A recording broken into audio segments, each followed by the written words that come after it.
রাজশাহী এক গোদাগাড়ী তানোর আসনে সাবেক সংসদ সদস্য ওমর ফারুক চৌধুরীর অঘোষিত বডিগার্ড কাউসার আহমেদ বাবুকে গ্রেফতার করেছে পুলিশ। গ্রেফতারকৃত বাবু জেলার তানোর পৌরসভার আমশো মহল্লার মৃত মফিজ উদ্দিনের ছেলে। বৃহস্পতিবার দিবাগত রাতে নিজ বাড়ি থেকে তাকে গ্রেফতার করে তানোর থানা পুলিশের একটি দল।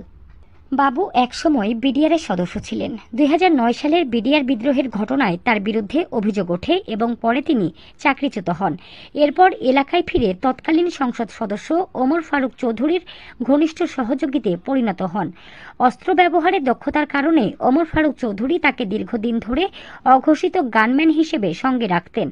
গত বছরের 5 আগস্টের আগ পর্যন্ত বাবুকে সবসময় ফারুক চৌধুরীর সঙ্গে দেখা যেত।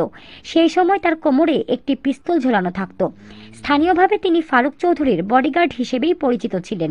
তবে বাবু যে আগ্নেয়াস্ত্র ব্যবহার করতেন সেটি তার নিজের নাকি ওমর ফারুক চৌধুরীর লাইসেন্স করা অস্ত্র তা এখনও নিশ্চিত হওয়া যায়নি। গ্রেফতারের সময় তার কাছ থেকে কোনো অস্ত্র উদ্ধার হয়নি।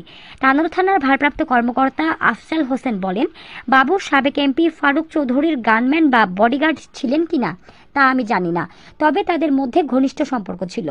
বাবুর বিরুদ্ধে ছাত্র জনতার ওপর হামলার মামলা রয়েছে। তিনি দীর্ঘদিন আত্মগোপনে ছিলেন।